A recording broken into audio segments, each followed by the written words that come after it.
Halo semuanya, selamat datang di pembahasan kita kali ini. Hari ini kita bakal bedah satu topik yang pertaruhannya gede banget buat negara kita, yaitu pengujian importasi ruminansia besar, alias sapi dan kawan-kawannya.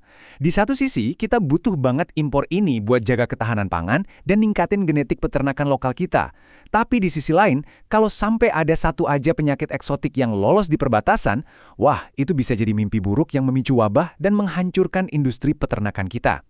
Nah, pertanyaannya, gimana cara pemerintah menyeimbangkan kebutuhan pangan yang masif ini dengan resiko biosecurity yang fatal? Jawabannya ternyata ada di sebuah sistem pengujian berlapis yang jenius banget. Yuk kita bahas. Oke, biar lebih jelas kita mulai dari aturan mainnya. Berdasarkan surat keputusan Deputi Bidang Karantina Hewan nomor 18 tahun 2026, Badan Karantina Indonesia itu ternyata nggak memeriksa semua sapi impor dengan cara yang sama loh. Nggak ada tuh yang namanya dipukul rata. Alih-alih bikin satu aturan kaku, mereka menerapkan semacam sistem security clearance atau tingkatan izin keamanan. Kalian mungkin mikir, loh kenapa nggak disamain aja standarnya? Jawabannya simpel, tapi krusial. Itu semua tergantung dari apa tujuan hidup hewan tersebut pas sampai di Indonesia. Di penjelasan kali ini, kita bakal lewatin beberapa poin utama. Kita mulai dari kenalan sama kategori sapi impor, terus kita bedah protokol keamanan dari yang paling ketat buat sapi bibit, standar menengah buat sapi indukan, sampai jalur cepat buat sapi bakalan. Terakhir, kita bakal bahas aturan teknis dan gimana sistem ini bisa jalan dengan super efisien. Kita masuk ke bagian pertama ya, pengenalan kategori ruminansia besar. Ini tuh ibarat fondasi dari seluruh kebijakan karantina impor kita. Jadi, sapi-sapi yang masuk ke pelabuhan itu dibagi jadi 3 kategori utama. Pertama, sapi bibit. Ini bakal dapat level pengamanan maksimal karena murni urusan genetika. Kedua, sapi indukan. Level keamanannya menengah karena mereka diimpor khusus untuk pembiakan jangka panjang. Dan yang ketiga, sapi bakalan. Nah, yang ini dapat jalur cepat atau fast track karena fokusnya emang cuma buat penggemukan singkat, lalu langsung dipotong. Perbedaan durasi hidup dan tujuan mereka inilah yang bakal nentuin seberapa ketat security clearance yang harus mereka lewati di laboratorium karantina.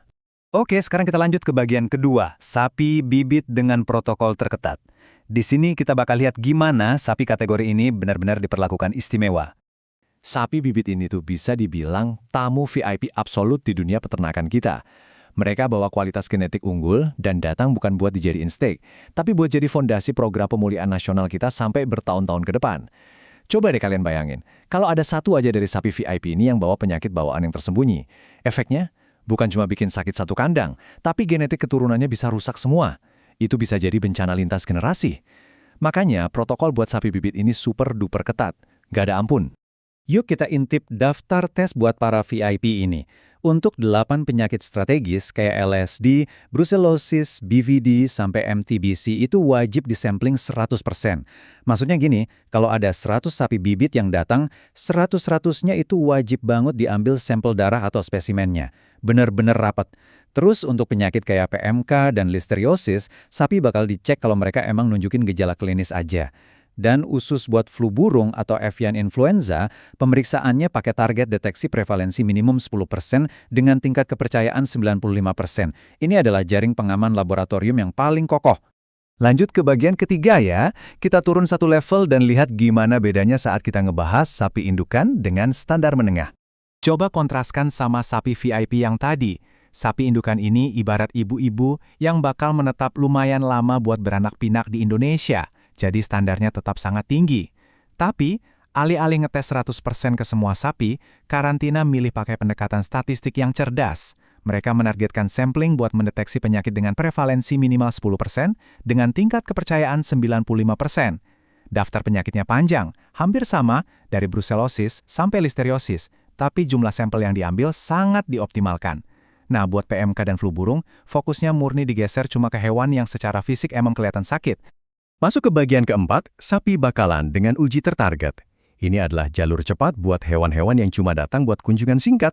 Di sini kelihatan banget bedanya.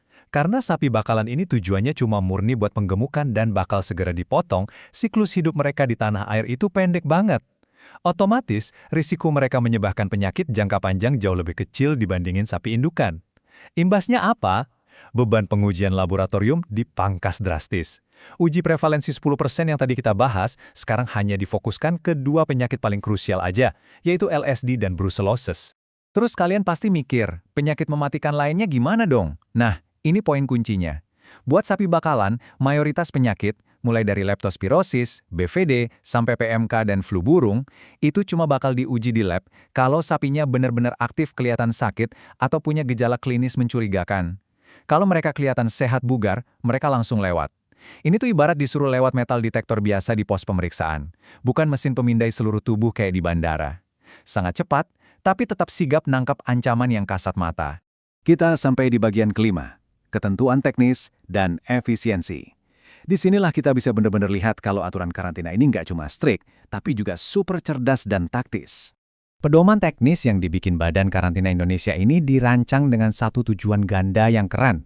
Nggak cuma jaga keamanan nasional dari patogen berbahaya, tapi juga ngasih semacam cheat code buat ngirit waktu operasional dan ngemat anggaran miliaran rupiah di pelabuhan. Penasaran? Mari kita lihat aturan khususnya. Karantina itu geraknya sangat adaptif sama isu global. Contohnya nih buat avian influenza alias flu burung. Kalau sapi itu datang dari negara yang kebetulan lagi laporin kasus flu burung di sapi, karantina langsung ngegas ngeaktifin sampling tertarget 10% pada sapi yang bergejala. Terus soal LSD, kalau sapi bibit ternyata belum sempat divaksin di negara asalnya, begitu sampai di Indonesia, wajib hukumnya divaksin 100%. Dan yang nggak kalah penting, kalau kita ngimpor ras tipe baru, yang statusnya sumber daya genetik atau SDG, nggak peduli itu sapi tujuannya buat apa, status keamanannya otomatis dinaikkan ke level maksimal, ngikutin protokolnya sapi bibit. Nah, angka 5 ini penting banget buat dicatat. Dalam tes molekuler atau PCR di lab, karantina ngebolehin yang namanya metode pooling dengan batas maksimal 5 sampel.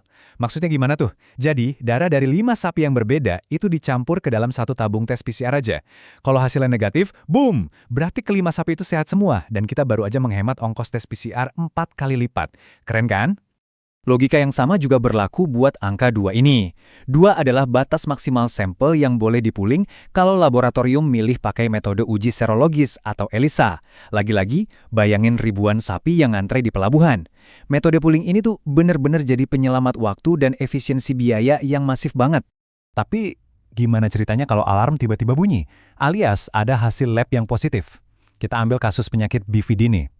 Kalau dari uji ELISA awal hasilnya positif, sapi itu nggak ujuk-ujuk divonis mati. Ada protokol hati-hatinya. Masa karantina si sapi bakal langsung otomatis diperpanjang jadi 21 hari. Kenapa lama banget? Karena di akhir masa itu, dokter hewan bakal ngetes ulang hewannya. Kalau ternyata masih positif juga, barulah sapi itu resmi dinyatakan mengidap infeksi persisten dan bakal ditangani pakai prosedur khusus. Pendekatan yang benar-benar menjunjung tinggi sains.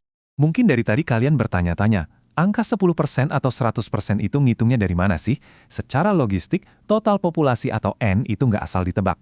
Petugas karantina ngitung real-time jumlah sapi besar yang ada di atas kapal pas mereka merapat. Mereka pisahin mana yang bibit, indukan atau bakalan, plus dicek pelabuhan tujuannya kemana. Jadi ukuran sampel statistiknya itu pasti selalu akurat banget dengan realitas di lapangan.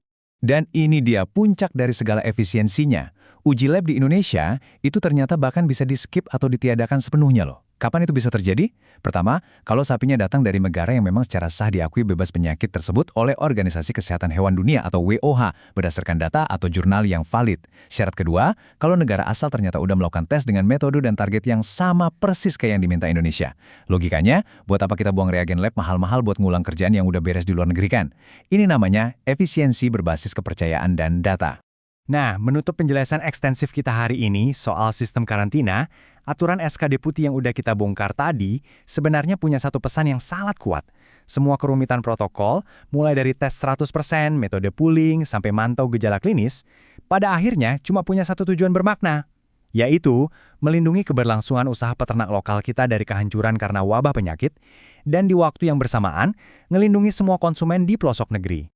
Pada akhirnya, sistem karantina ini ibarat lagi menari di atas benang tipis, berusaha menyeimbangkan kebutuhan suplai daging sama tingkat kehati-hatian tinggi-tinggi. Setelah kita ngebedah habis-habisan gimana rapihnya pertahanan biosecurity berlapis ini, dari penjagaan VIP buat sapi bibit sampai tes fast track buat sapi penggemukan, saya mau ninggalin kalian sama satu pertanyaan ini. Menurut kalian, akankah sistem ini terus cukup tangguh buat memacu ketahanan pangan kita ke depan tanpa sekalipun mengorbankan perisai biosecurity nasional yang kita punya? Sesuatu yang patut direnungkan. Terima kasih banyak udah ngikutin pembahasan kali ini. Tetap kritis, terus belajar, dan sampai jumpa di pembahasan kita berikutnya.